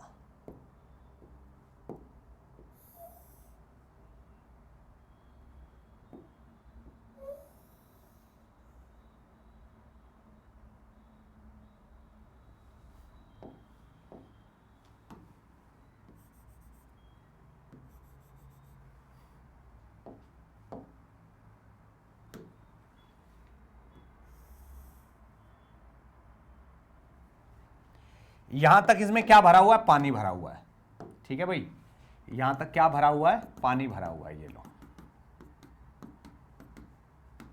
ये एक वेसल है जिसमें पानी भरा हुआ। अब भाई मुझे कोई कहता है कि इस वेसल में हमने एक ये ब्लॉक डुबो दिया, ऐसे ये ब्लॉक डुबो दिया, इतना, बहुत अच्छी बात है, लेकिन ये ब्लॉक पूरा नहीं डूब रहा है। ये वाला जो ब्लॉक है ना, ये पूरा नहीं डूब पा रहा। अच्छा चलो कोई बात नहीं, ऐसा इसलिए हो रहा है कि एक तो डेंसिटी ऑफ लिक्विड है, ठीक है ना, और एक इसकी डेंसिटी है, डेंसिटी ऑफ ब्लॉक। ये पूरा क्यों नहीं डूब पा रहा? क्योंकि डेंसिटी ऑफ ब्लॉक कम है डेंसिटी ऑफ लिक्विड से। हां सर बिल्कुल। अब एक चीज बताओ, अगर इस वुडन ब्लॉक को मैं यहां पे रखता हूं, इतनी डेंसिटी है इसकी, और ये कह रहे हैं कि ये जो इसकी लेंथ है, ये पूरी की पूरी लेंथ है L, ये लेंथ L है, और ये किसी हाइट तक इसमें डूबा हुआ है। तो मान लो यहां पे जो ये डूबा हुआ है, ये वाली लेंथ है इक्विलिब्रियम वाली H, डेप्थ वाली है H है, और ये पूरी लेंथ है इसकी L। तो H तो ये डूबा हुआ है, L इसकी पूरी लेंथ है, ठीक है। क्या यहां तक की बात समझ गए हो? और तो और मैं इसको थोड़ा सा और एक्सप्लेन कर देता हूं कि ये वाला जो ब्लॉक है, अगर इसको देखोगे ध्यान से, तो इसका एक एरिया भी होगा। क्या होगा? इसका एरिया भी होगा आपके पास, इसका बताने को। कहने का मतलब क्या है कि अगर भाई इसको देखोगे तो ये ऐसा ब्लॉक होगा, यूं, तो ये ऐसा ब्लॉक होगा देखने में, तो यूं ऐसा ब्लॉक होगा, होना ही है, ठीक है ना। और यहां तक, इस जगह तक ये पानी में डूबा हुआ है। बताओ डूबा हुआ है कि नहीं? यहां तक तो ये पानी में डूबा हुआ है ना, यहां तक देखो, इतना ये पानी में डूबा हुआ है। और इसकी ऊपर की जो हाइट है, ये वाली, ये सॉरी, यहां से नीचे तक की हाइट, ये तो पूरी H है, और ये पूरी लेंथ कितनी है? L। ऐसी सिचुएशन है तो ये वाला एरिया इसका A है। ये वाला एरिया कितना है? A। पूरे फंडा एकदम क्लियर होना चाहिए। ये वाला एरिया कितना है? A। तो इसका वॉल्यूम बताओ भाई कितना है? वॉल्यूम होगा इसका L इंटू A, बिल्कुल सही बात है। डेंसिटी कितनी है इसकी? रो B। तो इसका मास कितना होगा? मास ऑफ द ब्लॉक कितना होगा? रो B density of the block into LA, ये मास होगा इसका। बिल्कुल सही बात है सर। तो भाई यहां पे हो क्या रखा है? इसका नीचे की तरफ mg, भाई इसका जो नीचे की तरफ mg लगेगा, वो इस पे ऊपर की तरफ लगने वाले बायंसी के बराबर होगा। बिल्कुल सही बोल रहे हो sir, mg is equal to buoyancy होगा ही होगा। भाई mg कितना होगा? किसका mg? इस ब्लॉक का। इस ब्लॉक का mg होगा mb इंटू जी। और बायंसी कितने हो गए सर? बायंसी जो निकलेगी वो डिस्प्लेस्ड वाटर के बराबर होगी। किसके बराबर होगी? डिस्प्लेस्ड वाटर के बराबर होगी बायंसी। ओके, बिल्कुल सही बात। अब भाई डिस्प्लेस वाटर कितना है सर? डिस्प्लेस वाटर तो यहां पे, डिस्प्लेस वाटर ऐसे नहीं निकलेगा, वो तो सर H से निकलेगा, H into A into density of liquid. तो डिस्प्लेस वाटर का वेट, ठीक है ना, तो मास, ये बायंसी कितना हो? Mass of the water displace और मल्टीप्लाई बाई जी, यही तो होगा। तो मास ऑफ वाटर डिस्प्लेस कितना होगा? एल की जगह क्या आ जाएगा, एल की जगह आ जाएगा एच इंटू ए, ये तो वॉल्यूम हो गया, इंटू डेंसिटी ऑफ लिक्विड और इंटू जी। क्या इससे सेटिस्फाइड हो आप? यही तो डिस्प्लेस मास है लिक्विड का। तो बायंसी क्या होती है? बायंसी वही तो होती है कि जितना आपने पानी हटा दिया, लिक्विड हटा दिया, उसके वेट के बराबर फोर्स लगता है। तो भाई ये बायंसी इस पे ऊपर लग रही है और ये वाला mg इस पे नीचे लग रहा है, ठीक है ना, और ये दोनों बराबर है, तो मैं mb की वैल्यू भी वैसे ही रख देता हूं। तो rho B into L A into G should be equal to H A into rho L into G. भाई ये इक्वेशन मेरे पास आ चुकी है, ठीक है ना। अभी तक तो मैंने कुछ किया ही नहीं, कुछ नहीं किया मैंने, अब करूंगा। अब किसी ने क्या किया कि इसको यहां पे ऐसे उंगली रखी और नीचे दबा के छोड़ दिया। क्या किया? इस ब्लॉक पे ऐसे उंगली रखी और इसको नीचे दबा के छोड़ दिया इतना, और ये यहां पे यूं और यूं होता रहेगा। क्या दिख रहा है? ऐसे यूं और यूं होता रहेगा। ये कितने लोगों को बात समझ आ रही कि ऐसे ऐसे होगा, ठीक है ना। अब अगर ये ऐसे ऐसे होगा, ठीक है, तो कह रहे हैं कि प्रूव करिए एसएचएम होगी, ठीक है ना। इसको प्रूव करना है, प्रूव करिए एसएचएम होगी, और प्रूव करने के बाद इसका टाइम पीरियड भी निकालिए।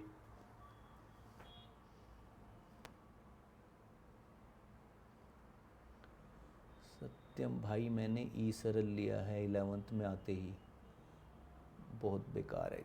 अच्छा ओके, एसएचएम प्रूव करिए, टाइम पीरियड कितना होगा, बात को समझना है, ठीक है। ठीक, ध्यान से सुनना। अब मैं क्या करूंगा, मेरा टारगेट है यहां पे एसएचएम प्रूव करना। अब भाई एसएचएम कैसे प्रूव करेंगे? सर ने बोला है, सर ने बताया अभी अभी कि वो फोर्स निकालो जो रीस्टोरिंग हो। कौन सा? रीस्टोरिंग, ठीक है ना, और वो माइनस सी और एक्स के बराबर होना चाहिए। फिर इसको दोनों तरफ m से डिवाइड करेंगे, फिर उसको सी नोट लिखेंगे, और सी नोट आपका ओमेगा का स्क्वायर हो जाएगा, और वहां से ओमेगा को 2 पाई बाई ओमेगा करके ये। लेकिन अगर हमने इस फॉर्म में ला दिया तो एसएचएम प्रूव हो जाएगी। अच्छा चलो, अब बेटा अब ध्यान दे लेना, ठीक है ना। अब मेरी रिक्वेस्ट है कि अब इस पे ध्यान दो, बातें नहीं करनी, इस पे ध्यान देना है, ठीक है, कैसे होना है। तो भाई मैंने क्या किया, मैंने इसको पकड़ के थोड़ा सा नीचे डिस्प्लेस कर दिया, ठीक है ना। लो आपको दिखा के थोड़ा सा डिस्प्लेस कर रहा हूं मैं, इतना डिस्प्लेस कर रहा हूं, ठीक है।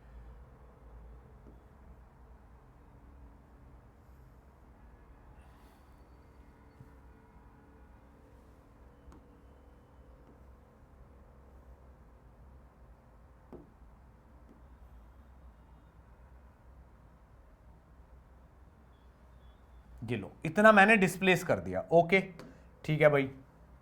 और अगर मैंने इसको डिस्प्लेस कर दिया तो इसका मैं थोड़ा सा कलर चेंज कर देता हूं कि मान लो चलो मैंने ये कर दिया, यहां पे इतना डिस्प्लेस कर दिया, आपको दिखाने के लिए ऐसे हो रहा है कि देखो भाई मैंने इतना थोड़ा सा नीचे डिस्प्लेस कर दिया। तो मैंने इसको कितना डिस्प्लेस किया नीचे, y छोड़ो x कर दिया। चलो मैंने ऐसे उंगली रखी ऐसे, और कितना नीचे दबा दिया, x नीचे दबा दिया, ठीक है ना। जैसे मान लो ये ब्लॉक है मेरे पास, ये पानी में डूब, इसको ऐसे उंगली रखी, ऐसे मान लो पानी में डूबा हुआ था ये, ऐसे उंगली रखी और इसको x और डुबो दिया मैंने। अब क्या करूंगा मैं, ऐसे उंगली हटा लूंगा। हां सर, उंगली हटा लूंगा। उंगली हटाते ही क्या होगा भाई, बायंसी तो बढ़ चुका है ना। आप बताओ, अगर मैंने इसको डुबो दिया और ज्यादा तो बायंसी तो बढ़ चुका है ना, पहले से ज्यादा हो गया ना बायंसी, क्योंकि ज्यादा डूब गया है तो पानी और हटाया होगा इसने।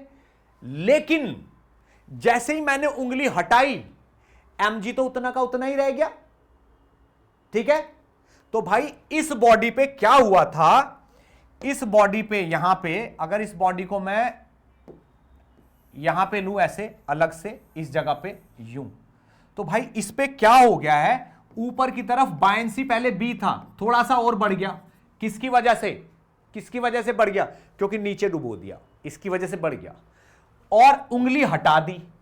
अब इसका mg तो mg है ना, वो तो इतना ही रहेगा। तो अब क्या होगा, एकदम ये ऐसे उछाल मारेगा ऊपर, ऐसे भागेगा ऊपर, जैसे उंगली हटाई यूं भागेगा।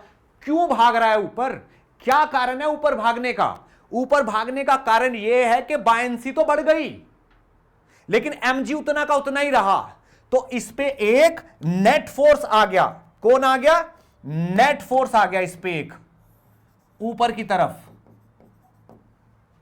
इसलिए ऊपर भाग रहा है। और वो नेट फोर्स कितना है सर? बहुत आसान है, जो ये बायंसी बढ़ गया है इसमें से आप mg माइनस कर लो, वो नेट फोर्स आ जाएगा आपके पास, जो ऊपर उछाल दिला रहा है इसको। अब मुझे एक चीज बताओ बच्चों, बहुत ध्यान से सुनना, ये जो एफ नेट है किस तरफ लगा है? ऊपर की तरफ। डुबोया किस तरफ था हमने? नीचे की तरफ। तो एक्स तो नीचे हुआ, उछाल लग रहा है ऊपर की तरफ।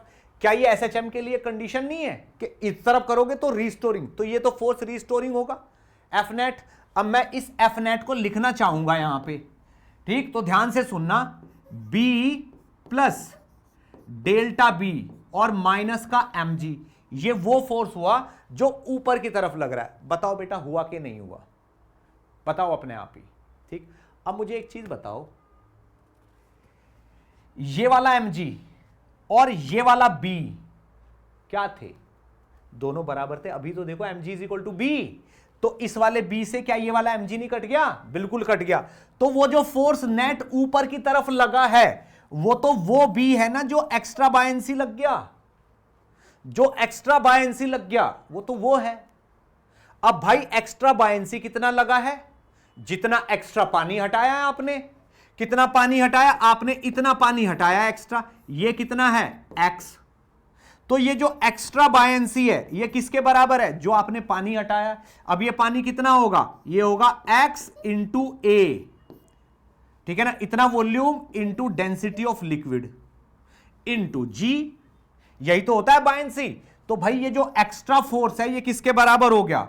रो एल इंटू जी, यहां पे लिख लो, ए और एक्स यहां पे लिख लो, ए और एक्स यहां पे लिख लो। अब मेरी एक एडवाइस माननी है आपको, बहुत ध्यान से सुनना। भाई ये एक्स है, एक्स किस तरफ है? नीचे की तरफ है, और फोर्स किस तरफ है? ऊपर की तरफ है। अपने आप एक माइनस लगा दो, खुद से लगा दो माइनस, अपने आप लगा दो। ये हो गया। ये मैंने क्यों लगाया? क्योंकि यहां पे F जो है वो ऊपर की तरफ है और X जो है वो नीचे की तरफ, इसलिए दोनों के रिलेशन में माइनस आना ही आना है। अपने आप लगा दो। सर अपने आप क्यों लगा? ये तो आना चाहिए, बिल्कुल मैं मानता हूं बेटा आना चाहिए, लेकिन आप एक चीज बताओ, अगर इस ब्लॉक को ऊपर खींचोगे ना तो भी ये नीचे आएगा, तब F नेगेटिव हो जाएगा, X पॉजिटिव हो जाएगा, ठीक? तो इसलिए ये जो प्लस माइनस है ये बदलता रहेगा, कहां एफबीडी बना रहे हो उस पर फर्क पड़ेगा इससे। अब मुझे एक चीज बताओ आप, क्या मैंने यहां पे अगर मैं इस चीज को दिखाऊं आपको, ये क्या इन तीनों में से कोई एक बदलेगा? ये या ये कोई बदलेगा? क्या डेंसिटी ऑफ लिक्विड बदलेगी? नहीं सर। क्या जी बदलेगा? नहीं सर। क्या इसका एरिया बदलेगा? नहीं सर। तो ये चीज क्या हो गई? ये चीज क्या हो गई? ये हो गई F is equal to minus का C और X। बताओ, ये बताओ SHM प्रूव हुआ कि नहीं हुआ? बताइए SHM प्रूव हुआ कि नहीं हुआ? हां या ना में आंसर करो।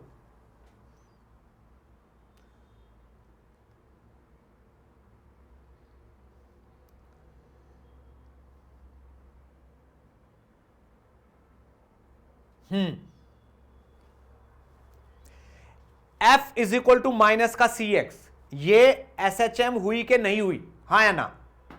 हो गई SHM, ठीक है, SHM प्रूव हो गई। अब मैं इस पेज को अगले वाले पे ले चलता हूं, ये लो यहां पे, ये पिछला वाला पेज सेव्ड है ना, चिंता मत करना उस चीज की। एक तो ये वाली चीज को थोड़ा छोटा कर देता हूं,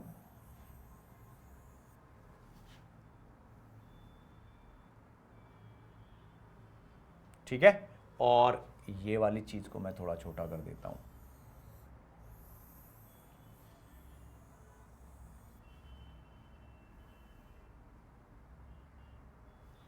ठीक, और इस वाली चीज को मैं थोड़ा इधर कर देता हूं, यहां पे। ठीक है, अब मैंने जगह बना ली है इसके लिए।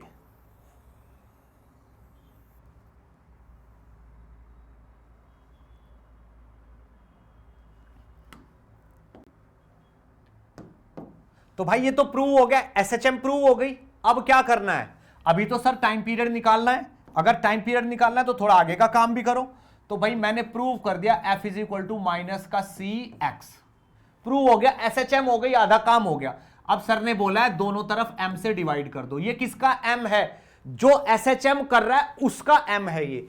तो ये तो उसका एक्सेलरेशन हो गया माइनस का c, कितना हो गया? रो एल इंटू जी इंटू ए, ये तो c हो गया, डिवाइडेड बाई m। m किसका? इस ब्लॉक का। और इस ब्लॉक का m कितना है? ये लिखा रखा, ये है रो बी इंटू एल इंटू ए, ये इसका m हो गया इंटू एक्स। ठीक, क्या क्या कट गया? a से a कैंसिल हो गया। तो acceleration is equal to minus का rho L into ji divided by rho B into L into X. अब मुझे एक चीज बताओ, है ना बेटा, मुझे एक चीज बताओ कि ये वाली जो चीज हुई, क्या मैं इसको कंपेयर कर दूं माइनस के ओमेगा स्क्वायर एक्स से? हां सर कर दो। तो यहां पे मुझे ओमेगा स्क्वायर की क्या वैल्यू मिली?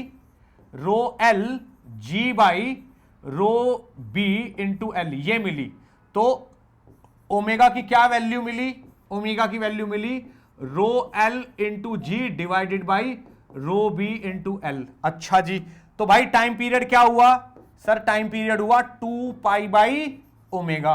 तो यहां पे टाइम पीरियड हो गया 2 पाई बाई ओमेगा, नीचे ओमेगा आएगा। तो यहां पे अगर इसके नीचे ओमेगा लिखना है, ओमेगा ये है, तो इसी को पलट के लिख दो, rho B into L divided by rho L into G. ये आपके पास टाइम पीरियड आ गया।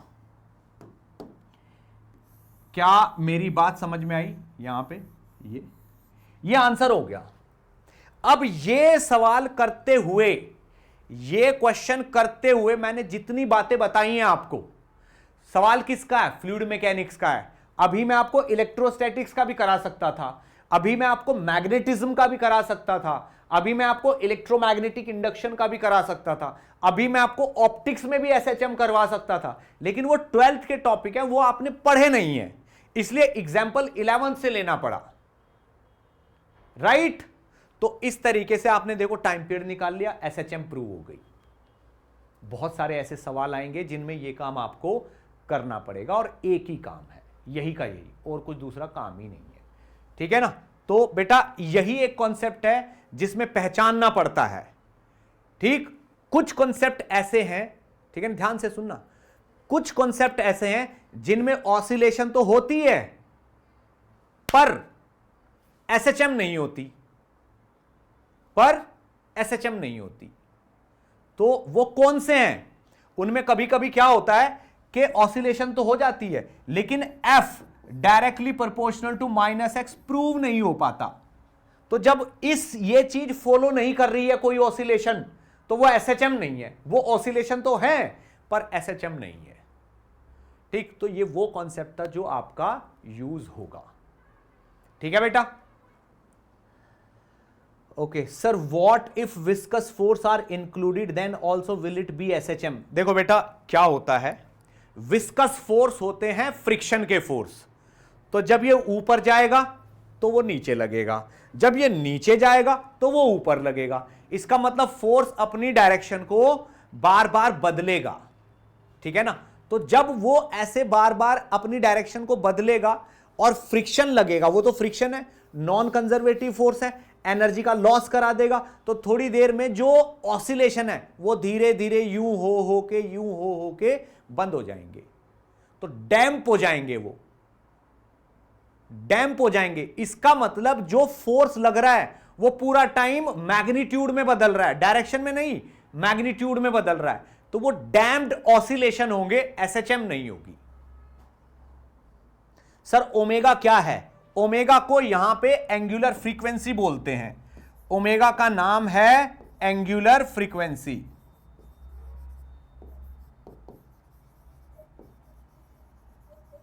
ये एंगुलर फ्रीक्वेंसी है, और मैंने आपको पूरे उसका एक एक चीज बताई है कि यहां पे ये क्या क्या होगा।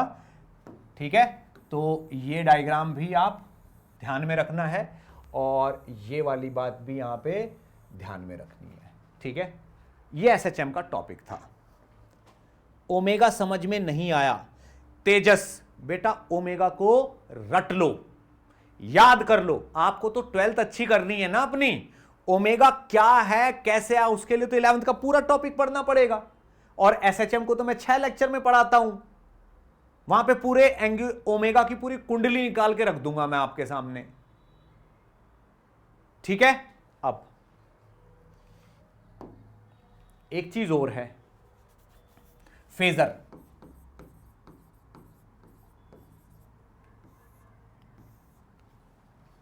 क्या है? फेजर। इसका यूज भी आएगा कहां पे? 12th में। कौन से चैप्टर में? एक ऑल्टरनेटिंग करंट आएगा, ठीक है ना, उसमें भी फेजर आएगा। और वैसे भी एसएचएम, एक्चुअल में ये फेजर जो है एसएचएम का पार्ट है, पर ये वाली जो मोशन है ये हमको यहां पे देखनी पड़ती है। आपको इतना देखो, मैंने एसएचएम का कॉन्सेप्ट बता दिया आपको, बट एसएचएम की इक्वेशन नहीं बताई। ठीक, क्यों? क्योंकि इक्वेशन ज्यादा मैटर नहीं करती। हमें एसएचएम का जितने भी सवाल मैंने दिखाए सब में टाइम पीरियड निकालने को बोला है उसने, कि टाइम पीरियड बताओ, एंगुलर फ्रीक्वेंसी बताओ, प्रूव करो कि एसएचएम होगी, ये बोला है उसने। उसने कभी इक्वेशन नहीं पूछी, इसलिए मैंने यहां करते टाइम इक्वेशन का जिक्र नहीं किया, लेकिन मैं इक्वेशन यहां पे बता देता हूं। एसएचएम की इक्वेशन होती है x = a sin omega t। आप चाहो तो यहां पे ±5 भी लगा सकते हो, बट इन 12th क्लास कभी भी ये 5 आएगा नहीं। a sin ओमेगा t, ये इक्वेशन होती है एसएचएम की। अगर एसएचएम ऐसे एक लाइन में हो रही है, और एसएचएम अगर ऐसे हो रही है वर्टिकल यूं यूं, तो इक्वेशन होती y = a sin omega t। अगर वर्टिकल में हो रही है एसएचएम यूं, तो ये होती है, और एसएचएम यहां पे यूं हो रही है तो ये वाली होती है। ये एसएचएम की इक्वेशन होती है। ए क्या होता है? ए मिड पॉइंट से सबसे दूर की डिस्टेंस होती है, एम्पलीट्यूड। ओमेगा एंगुलर फ्रीक्वेंसी होती है। एक्स क्या होता है? किसी भी जगह जहां पे इस वक्त पार्टिकल है वो डिस्प्लेसमेंट होता है। तो एक्स, ये वाला डिस्प्लेसमेंट किसी टाइम, ये वाला डिस्प्लेसमेंट किसी टाइम टी पे इतना होगा। तो एक्चुअल में एसएचएम की इक्वेशन क्या बताती है? एसएचएम की इक्वेशन बताती है x as a function of time. ये एसएचएम की इक्वेशन बताती है। एसएचएम की इक्वेशन बताती है कि डिस्प्लेसमेंट पार्टिकल का कितना होगा मिड पोजीशन से, किस टाइम पे? टी टाइम पे। और बच्चों एक चीज याद रखो, इसकी ना टेंशन मत लो आप, ये 11th का टॉपिक है, 11th गई, ये 12th में नहीं आएगा, ठीक है ना, लेकिन ये 12th में यूज होगा उस कॉन्सेप्ट के साथ।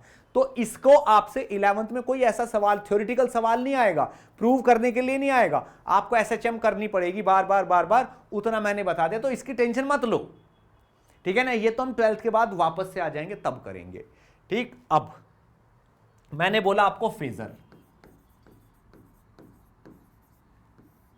ठीक है ना, 9:36 हो गए, यहां वो 10:36 हो गए, 10:50 तक मैं क्लास लूंगा। कब तक लूंगा भाई क्लास? 10:50 तक, ठीक है ना। तो 14 मिनट की क्लास और बची है, देख लो सर। ओके सर, मेरी एसएचएम और फ्लूइड मैकेनिक्स बची है 11th की। अच्छा, बाकी हो गया क्या? मैं अप्रैल का के पहले करूं या कर लूं जल्दी जल्दी? ये वाला ब्रिज कोर्स कर लो, बस ज्यादा टेंशन ना लो, ब्रिज कोर्स कर लो, पूरा फोकस फिर 12th पे डालेंगे हम। 100% फोकस फिर कहां होगा? 12th पे होगा। Sir summary of the whole question, okay बेटा, इसको ना एक बार फिर से देख लेना आप क्लास के बाद। मैं आपको फेजर बता देता हूं। फेजर एक्चुअल में क्या है, सुनना। फेजर एक सेंटेंस है। कैसा सेंटेंस? प्रोजेक्शन। क्या? Projection of uniform circular motion is SHM. ये जो सेंटेंस है ये फेजर का बेसिक है। Projection of uniform circular motion is SHM. यानी कि यूनिफॉर्म सर्कुलर मोशन, यानी कि ऐसी सर्कुलर मोशन जो यूनिफॉर्म रेट से हो रही है, कांस्टेंट स्पीड से हो रही है, ऐसे उसकी परछाई, यानी कि projection of uniform circular motion, उसकी परछाई इज एसएचएम, एसएचएम होती है। यह है इसका मतलब। अब देखो क्या है ये, इसको भी समझाना बहुत जरूरी है। ये एक मैंने पाथ बना लिया, ठीक है ना भाई, ये मैंने क्या बना लिया, एक पाथ बना लिया। अब मेरा टारगेट है, मेरा टारगेट है एक इस तरीके का अरेंजमेंट बनाना, ठीक है ना। तो यहां मैंने क्या किया, इस जगह पे, यहां मैंने एक स्क्रीन ले ली, इस जगह पे मैंने क्या ले ली, एक स्क्रीन ले ली। थोड़ा सा आप लोगों को समझाने के लिए मुझे यहां पे इस तरीके का एक अरेंजमेंट बनाना पड़ेगा कि ऐसी मैंने भाई स्क्रीन ले ली यहां पे, ठीक है।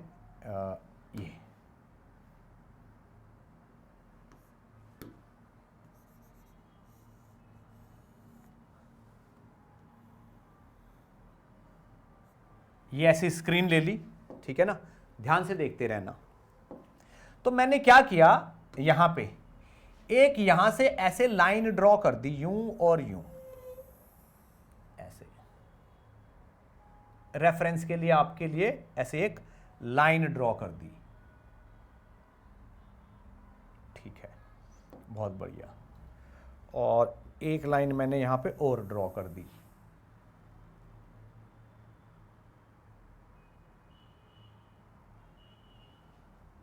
ठीक है ना, बहुत ध्यान से सुनना। तो ये एक सर्कल है और ये इसका सेंटर है, ये क्या है, इस सर्कल का सेंटर है C, ठीक। इधर से मैं लाइट डाल रहा हूं, ये क्या है, इधर से लाइट डल रही है, ऐसे ऐसे लाइट डल रही है। तो ये जो सर्कल है, इसकी परछाई, इसकी परछाई कैसी बनेगी, इसकी परछाई यहां पे ऐसी बनेगी। बताओ भाई, यही तो होगी परछाई इसकी। भाई अगर मैं इसकी भाई एक सर्कल ऐसे है यूं, उसकी यूं परछाई बनेगी तो स्ट्रेट लाइन ही तो बनेगी, बिल्कुल समझ में आ रहा है। अब यहां पे एक पार्टिकल है जिसका नाम है फेजर, ये पार्टिकल है P फॉर फेजर, जिसका नाम क्या है, फेजर, यही है फेजर, इसी की बातें कर रहे हैं। तो भाई ये पार्टिकल क्या कर रहा है, ये पार्टिकल इस डायरेक्शन में चल रहा है, ये पार्टिकल इस डायरेक्शन में चल रहा है, कितनी स्पीड से, ओमेगा से। कितनी स्पीड से चल रहा है भाई, ओमेगा से चल रहा है। ये घूम रहा है ओमेगा से, और क्या कर रहा है, यूनिफॉर्म सर्कुलर मोशन कर रहा है, ये यूनिफॉर्म सर्कुलर मोशन कर रहा है ऐसे ओमेगा से। तो भाई जब इधर से लाइट पड़ रही है, तो क्या आप मुझे बता सकते हो कि इस पार्टिकल की परछाई कहां पड़ रही होगी। सर ये तो 1 मिनट का काम है, ये लो, ठीक है ना, ये पड़ रही है परछाई इसकी, यहां पे ये पड़ रही है परछाई। अच्छा, अब ये पार्टिकल अगर इस तरफ चल रहा है तो इसकी परछाई ऐसे चल रही होगी, चल रही होगी। अब मान लो ये वक्त, जिस वक्त हमने ये लाइट ऑन की, ये पार्टिकल यहां पे था, ठीक है ना। अब ये जो सर्कल ले रहे हैं हम, इसकी रेडियस भाई a है, इसकी रेडियस कितनी है, a, इसकी रेडियस a है। तो यहां से यहां तक की डिस्टेंस कितनी हुई, a, और ये मान लो ये वाला एंगल हुआ यहां पे फाई, ये वाला एंगल क्या हो गया, फाई हो गया। इसकी परछाई यहां पे पड़ रही है। मान लो t इज इक्वल टू 0 पे था, t इज इक्वल टू 0 था, अब t is equal to t हो गया है। तो ये वाला जो पार्टिकल है, ये जो पार्टिकल है, ये यहां पहुंच गया होगा, बिल्कुल पहुंच गया होगा। तो इसने थोड़ी सी डिस्टेंस और ट्रेवल कर ली होगी। तो अगर ये t टाइम हो गया तो इतना एंगल और चल गया ये, तो ये वाला एंगल कितना हो गया, ओमेगा t। भाई अगर थीटा की वैल्यू करें तो ओमेगा टी होता है ना। ओमेगा क्या होता है? Angle angle angle per unit time. Omega क्या होता है? जितना एंगल जितने टाइम में ट्रेवल करते हैं, ये हो गया ओमेगा टी। अब आप ध्यान से सुनना, ये पार्टिकल यूं घूमेगा ऐसे, है ना, ये पार्टिकल यूं घूमेगा और ये वाला पार्टिकल यूं घूमेगा। इमेजिन कर लो बस, ज्यादा नहीं, दिमाग नहीं लगाना, बस इमेजिन कर लो। बताओ ये वाला पार्टिकल यूं घूमेगा कि नहीं? भाई यहां पे क्या होगा, अगर मैं इस वाले पार्टिकल को सेलेक्ट कर लूं,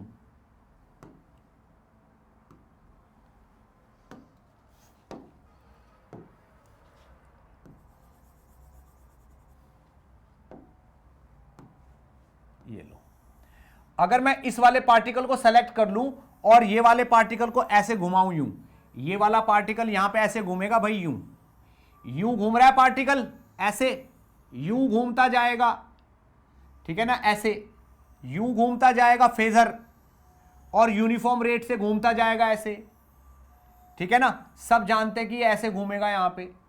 और ये वाला जो है कौन,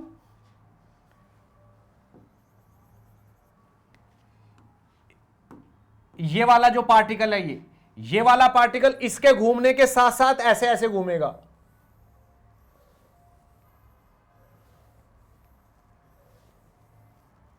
कितने लोग देख पा रहे हैं? देखो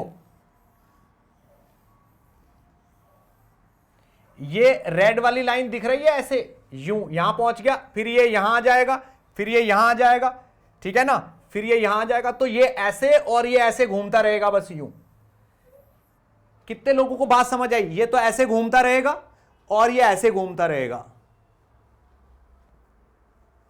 तो ये वाला पार्टिकल तो अपनी एसएचएम करता रहेगा और ये वाला पार्टिकल अपनी यूनिफॉर्म सर्कुलर मोशन करता रहेगा, और इस पार्टिकल की जो परछाई वहां पे, ये परछाई तो है, ये प्रोजेक्शन है, ये एसएचएम करती रहेगी। अब कोई कहता है कि सर एसएचएम की इक्वेशन भी तो आनी चाहिए ना इससे। देखो आएगी अभी। देखो ये सेंटर है, सेंटर की परछाई ये रही, तो यही यहां का मिड पॉइंट है। अगर किसी टाइम टी पे पार्टिकल यहां पे है तो ये मान लो y है, तो क्या ये वाला y और ये वाला y सेम नहीं है? यहां से लेके यहां तक का y सेम नहीं है? और ये कितना है? ये सर ये तो a है, आपने ही बोला था। अब ये अगर a है और ये y है, और ये वाला एंगल कितना है? ये है ओमेगा टी प्लस फाई। अब मान लो इसको मैं मान लेता हूं theta, theta is omega t plus phi, ये है। तो a का अगर मैं लिखूं कि y बताओ कितना है, तो इस वाले ट्राइंगल में देखो ये वाला ट्राइंगल बन रहा है ना, ये तो y हो गया, ये a हो गया और ये हो गया थीटा। तो y is equal to a sine theta हो गया। तो y is equal to a sine theta कितना हो गया? Omega t plus phi, omega t plus phi हो गया। आप ये देखो, ये तो मैं y निकाल रहा था, ये तो मैं ये वाला y निकाल रहा था। आप देखो एसएचएम की इक्वेशन आ गई, तो ये प्रूव हो गया कि इसकी परछाई का जो चाल चलन है वो एसएचएम के तरीके से होगा। इसका चाल चलन एसएचएम है और इसका चाल चलन यूनिफॉर्म सर्कुलर मोशन है। अब ये तो फेजर है और ये एसएचएम करने वाला पार्टिकल है, और ये दोनों क्या होते हैं? ये दोनों भाई भाई होते हैं, भाई भाई, ये दोनों भाई भाई हैं। फेजर एंड एसएचएम वाला पार्टिकल दोनों भाई भाई हैं, क्योंकि दोनों को एक लाइन हमेशा मिला के रखेगी। तो ये तो ऐसे चलता रहेगा, ठीक है ना, ये ऐसे चलता रहेगा, तो ये ऐसे चलेगा और ये ऐसे चलता रहेगा, दोनों हमेशा एक लाइन में रहेंगे। अब होगा क्या? क्वेश्चन इस पे पूछा जाएगा, आंसर इससे देंगे, क्वेश्चन इस पे पूछा जाएगा, आंसर इससे देंगे। तो एसएचएम का आंसर हम किससे देंगे? फेजर से देंगे। क्यों? दोनों भाई भाई हैं। कोई पूछे यहां से यहां तक जाने का टाइम कितना है, तो हम बोलेंगे जो फेजर का यहां से यहां तक जाने का टाइम है वही होगा, ठीक है। कोई पूछेगा यहां से यहां तक का टाइम कितना, जितना फेजर का यहां से यहां आने का टाइम है वही इसका यहां से यहां आने का टाइम है। तो क्वेश्चन तो एसएचएम के होंगे, आंसर फेजर के होंगे। क्या मेरी बात समझ में आई? अब जब भी ये चीज आपको 12th में जरूरत पड़ेगी, मैं आपको वहीं की वहीं समझाऊंगा, क्योंकि यहां समझाना टाइम वेस्ट है। केस कौन सा होगा? केस तो 12th में से ही मिलेगा ना, केस तो 12th का होगा, तो सॉल्यूशन भी वहीं करके दिखाऊंगा मैं आपको। ठीक है, चलिए बच्चों, आज की क्लास को हम यहीं पर समाप्त करते हैं। ठीक है ना, और मैं आपको बोल रहा हूं ऐप डाउनलोड कर लीजिए।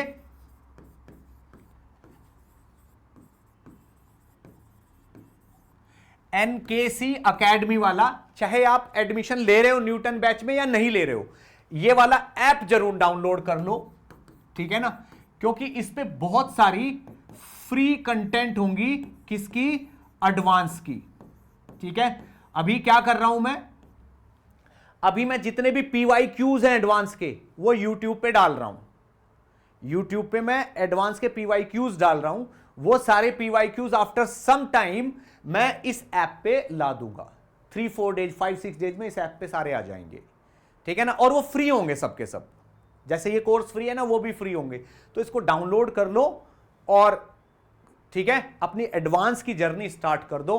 पहले वाले पॉइंट को, सबसे पहला जो, अच्छा मैं एक नंबर दे देता हूं आपको, 9311280168, ये नंबर है। ठीक है ना, इस पे आप अपना नाम लिखिए और साथ में, ठीक है ना, अपना नाम लिखना है, योर नेम। ठीक है ना, और लिख दो साथ में ब्रिज कोर्स। ठीक है ना, मैं एक ग्रुप बनाऊंगा, मैं आपको ग्रुप में अपने आप ऐड कर दूंगा। ठीक है, ग्रुप में ऐड कर दूंगा मैं आपको, और वो ग्रुप कैसा होगा? व्हाट्सएप का।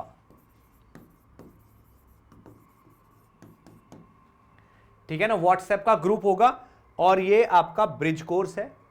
ये नाम लिखिए और ब्रिज कोर्स लिखिए, तो मैं ग्रुप में ऐड कर दूंगा। ठीक है, प्राइस क्या है सर? बेटा प्राइस ना थोड़ा ज्यादा ही होगा। ठीक है, अभी मैं थोड़ा सा और रिसर्च करके जितने भी लोगों का होगा उससे कम ही रखूंगा, क्योंकि मुझे बहुत कम स्टूडेंट लेने, मैं आपको बता रहा हूं, मैं उन्हीं स्टूडेंट को लूंगा और वैसे ही स्टूडेंट लूंगा जिनका एडवांस में हो सकता हो। ठीक, क्यों? क्योंकि मुझे एडवांस में सिलेक्शन करवाना है, और वो मजाक नहीं होता। ठीक है, ये मुझे भी पता है कि मेरा करियर, मेरा ये किस चीज पे डिपेंड करता है। ठीक है, इसलिए मेरे को तो पढ़ाना ही है अच्छा। ठीक, तो फीस थोड़ी सी ऐसी साइड होगी, थोड़ी सी ज्यादा होगी। ठीक, ज्यादा मतलब ये कि 2000, 1900, 999 ऐसी चल रही, ये नहीं, इससे थोड़ी ज्यादा ही होगी। ठीक है ना, बट उतनी नहीं होगी कि आपको बहुत बहुत ज्यादा गरीब हो जाओगे, उसके बाद आप कहीं कुछ करने लायक बचोगे ही नहीं, उतनी नहीं है, बहुत कम है उसके लेवल पे। ठीक है, तो थोड़ी सी बात करके, और मैं आपको फिजिक्स के साथ साथ केमिस्ट्री एंड मैथ्स में भी एडवाइस दूंगा कि क्या आप करना चाहिए, आपको किस टीचर से पढ़ना चाहिए, वो मैं आपको बता दूंगा। इसीलिए मैंने आपको व्हाट्सएप का नंबर दिया है। ओपनली मैं एकदम से तो नहीं बता सकता, बट मैं ये बता दूंगा आपको। ठीक है ना, किससे आपको मैथ पढ़नी है, किससे आपको ये पढ़नी है, बाकी आपके ऊपर है। मैंने फिजिक्स की गारंटी ली है, फिजिक्स की जिम्मेदारी मेरी। ठीक है, ओके सर। डाउट डिस्कशंस कैसे होगा? बेटा चाहे तो मुझे जूम की क्लास लेनी पड़े, और जो मैं ये ऐप ले रहा हूं, ये जो ऐप है ना, इस पे डिस्कशन के लिए अलग से फैसिलिटी है। इस पे आप पोल कर सकते हैं, इस पे आपके पेरेंट्स से कनेक्ट हो सकते हैं, इस पे बहुत सारे काम हो सकते हैं। तो वो जो डाउट का डिस्कशन है ना, उसके बगैर तो 12th होगी नहीं, तो वो अपनी क्लास में ही हो जाया करेगा। जब आप न्यूटन्स बैच में बैठोगे ना, आपको बैच में बैठ के ही लगेगा कि यार पढ़ रहे हैं हम। ठीक है ना, पूरी दुनिया चाहे मजाक कर रही है, बट हम लोग पढ़ रहे हैं। हमारा अगर ऐसे पढ़ेंगे तो सिलेक्शन हो जाएगा। ठीक है, चलिए ओके, बाय बाय बच्चों, टेक केयर, सी यू, मिलते हैं। ठीक, चलो बाय बाय। कुछ भी आपको बोलना है इस व्हाट्सएप नंबर पे बोलिए। ठीक है ना, मेरे पास ही रखा हुआ है फोन। ठीक, मैं इसका रिक्वायर्ड होगा तो रिप्लाई जरूर करूंगा, ठीक है। ये टुन यही बज रही है जो आप मैसेज कर रहे हो, ठीक। चलो ओके, बाय बाय बेटा, मिलते हैं नेक्स्ट क्लास में, ठीक है। नेक्स्ट क्लास क्रिएट हो जाएगी, मिलते हैं नेक्स्ट क्लास में, बाय बाय।